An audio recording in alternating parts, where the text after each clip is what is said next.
(25 de janeiro de 2019, 12 horas e 25 minutos).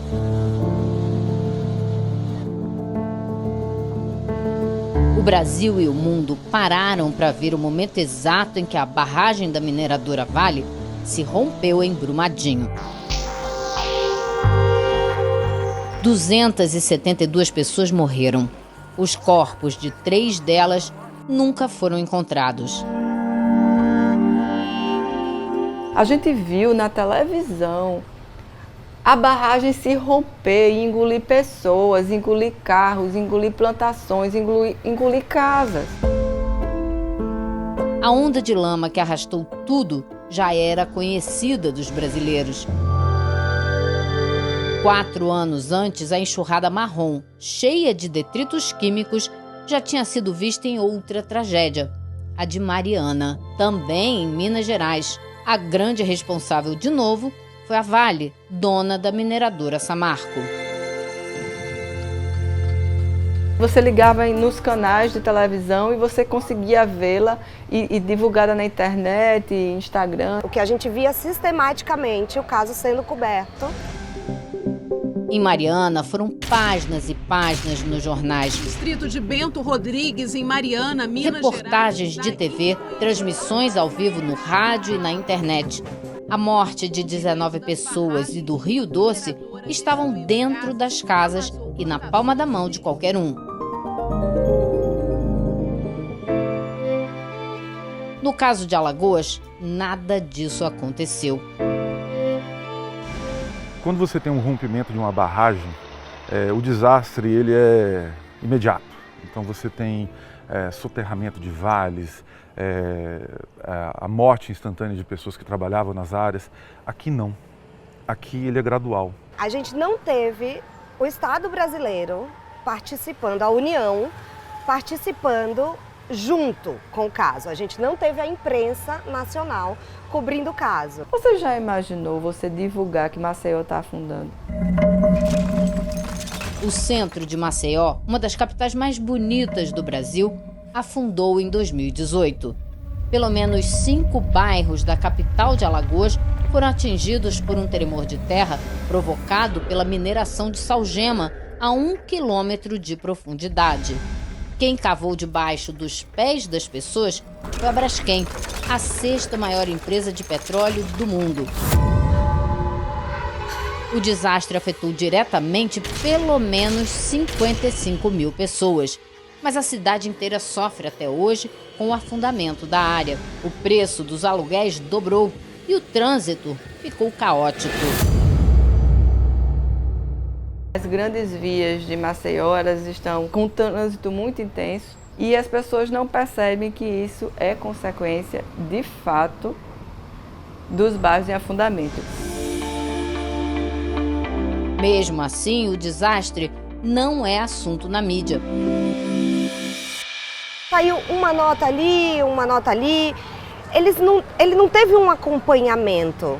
Quando não tem isso, a gente não tem uma pressão externa. Mas a Braskem investiu muito na divulgação da própria marca. Na internet, a publicidade passou a dizer que a empresa se preocupa muito com o meio ambiente. Eu acho engraçado o site dela, que ela diz a gente faz parte da solução.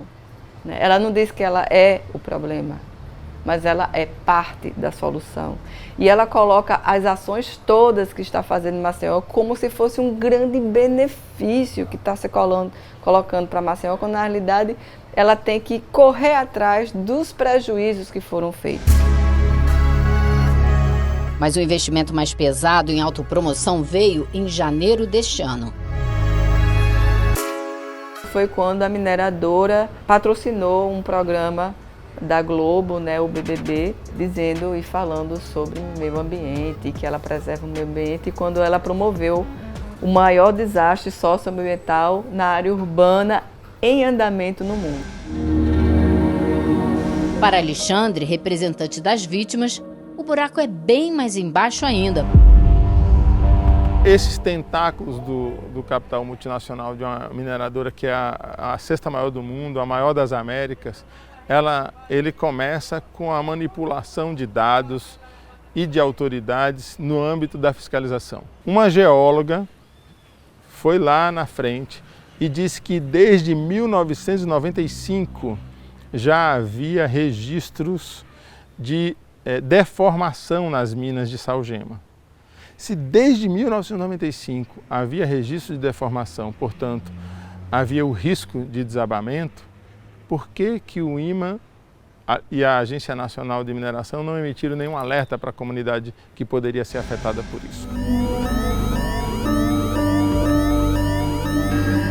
O que chamou a atenção é que em 2019, depois do terremoto, portanto, depois que o crime da Braskem veio à tona, somente aí a Agência Nacional de Mineração começou a cobrar os relatórios de estabilidade, os sonares, começou a cobrar todo um conjunto de monitoramento, de relatórios de monitoramento.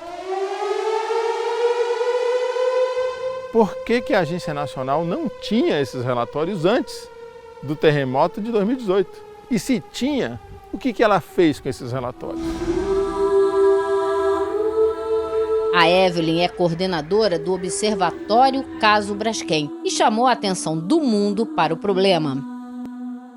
A gente já tinha conversado com alguns políticos, falando, vamos abrir uma CPI da Braskem? E eu fui entendendo que no Brasil a gente já não ia conseguir muitas coisas. Comecei a estudar como é que eu vou conseguir fazer incidência internacional. E aprendi como fazer incidência na ONU.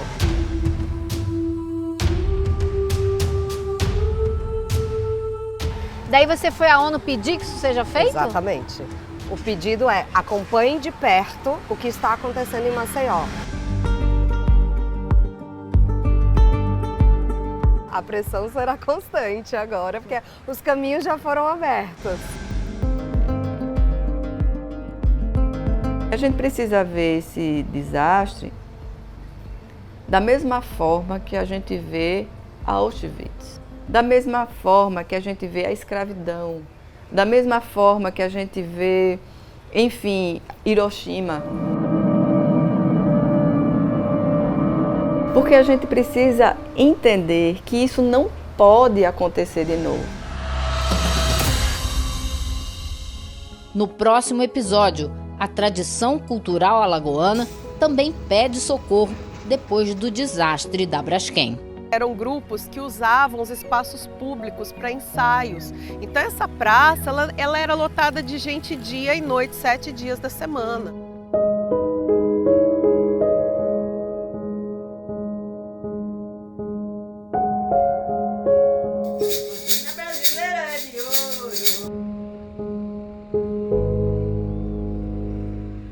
Resposta da Braskem. A Braskem assumiu o compromisso de reparar, mitigar e compensar os impactos causados pela subsidência do solo, tendo assinado diversos acordos com as autoridades competentes nesse sentido. A extração de sal-gema foi totalmente encerrada em maio de 2019 e a Braskem vem adotando as medidas adequadas para o fechamento definitivo dos poços de sal, conforme plano apresentado às autoridades e aprovado pela Agência Nacional de Mineração, ANM. Especificamente, quanto ao abalo sísmico registrado em 2018, não é possível correlacionar com as atividades de mineração.